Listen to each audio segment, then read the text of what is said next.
Eita que o título é muito ruim dessa vez, né?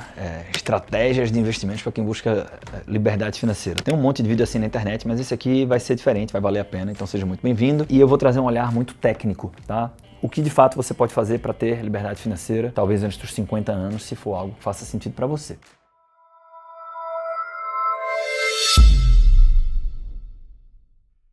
Mas antes de falar o que fazer, primeiro o que não fazer. O que não fazer é acreditar que guardar um pedaço do seu salário e investir todos os meses será suficiente. Provavelmente não será. E pior, muito provavelmente você não vai ter a disciplina de fazer isso por décadas, tá?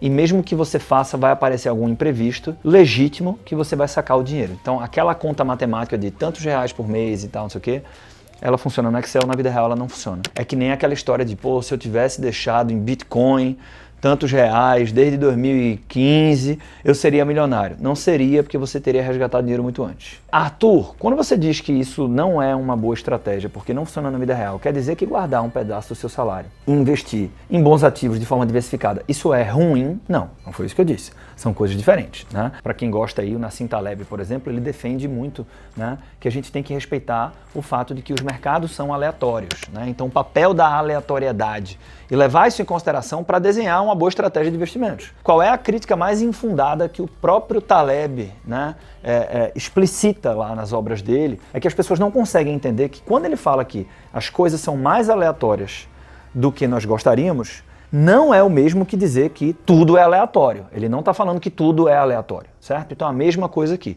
É ótimo se você tiver disciplina para guardar, né? Você separar um pouco do que você ganha e você investir. Isso continua sendo maravilhoso. Agora, se você quer ter liberdade financeira, sei lá o que é que isso representa para você, mas isso provavelmente não será suficiente. Se não é suficiente, não é uma boa estratégia. Ah, mas uma vez eu vi que Luiz Barsi, por exemplo, com todo respeito, inclusive a filha dele, que é uma craque, já esteve em um evento nosso, né? Então, de novo, eu tenho que separar as coisas. Admiro muito Elon Musk, mas o tanto de risco que ele tomou para chegar onde chegou não parece adequado para mim, tá? Então, isso não faz com que eu não o admire. A mesma coisa aqui do Barsi, né? Será que você teria realmente a disciplina de fazer tudo o que ele fez, de guardar, de ter tanta austeridade, de ser bilionário e andar de metrô? Talvez não. Não é para mim, o que não significa que eu passe a admirar menos. Então, mas o Barsi conseguiu, separando um pouquinho, investindo, então, bicho, era outro contexto, era outro momento, era muito diferente, tá? Era muito diferente. E além de ser muito diferente, segundo, antes de chegar na estratégia, eu quero que você entenda que a melhor estratégia para você alcançar a liberdade financeira não é a melhor, né? O exemplo do Barsi, ele retrata muito bem isso. Tem um autor chamado Malcolm Gladwell, né?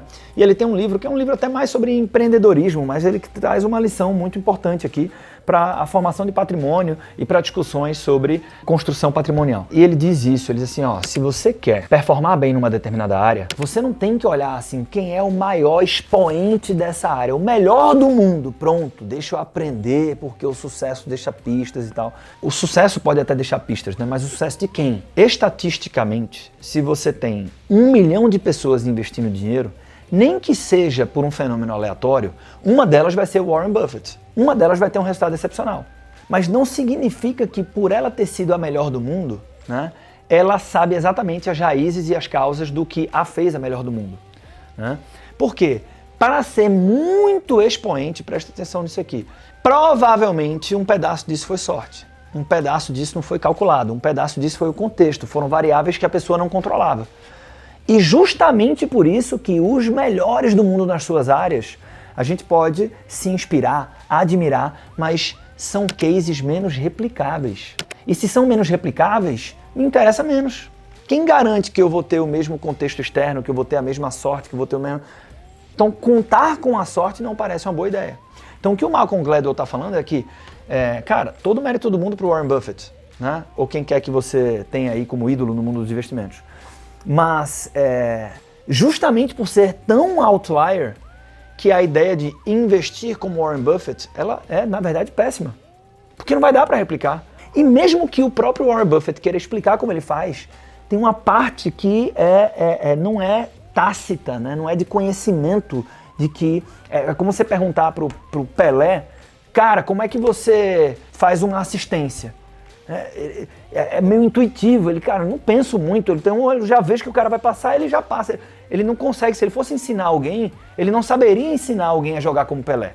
Então aqui, para os investimentos e formação de patrimônio, é a mesma coisa. Então, qual é a nossa primeira coisa, né? O que não fazer, já falamos sobre isso, e a outra é entender que a melhor estratégia não é a melhor, é aquela que muitas pessoas conseguiram colocar em prática, né? O que o Malcolm Gladwell chama de padrão amplo de observação. Então, se isso funcionou para muitas pessoas, a chance de ser replicável é maior. E aí vem minha terceira provocação, que é a estratégia para você alcançar a liberdade financeira, né?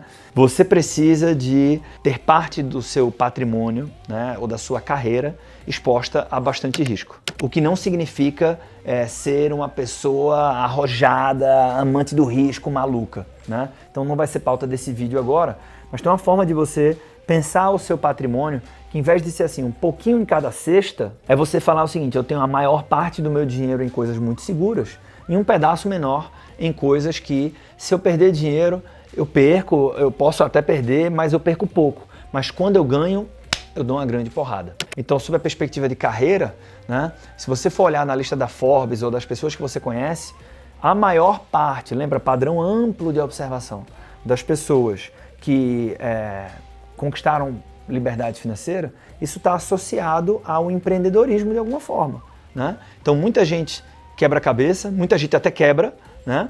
Mas as pessoas que conquistam, né, muita liberdade financeira têm alguma associação com essa palavrinha aqui. Agora, qual é o problema disso aqui? Porque isso é o tipo de coisa que não se entrega num vídeo de YouTube, nem num programa, numa formação, numa escola de negócios. É muito complexo, é muito aleatório empreender e depende inclusive das suas competências, do seu círculo de competência.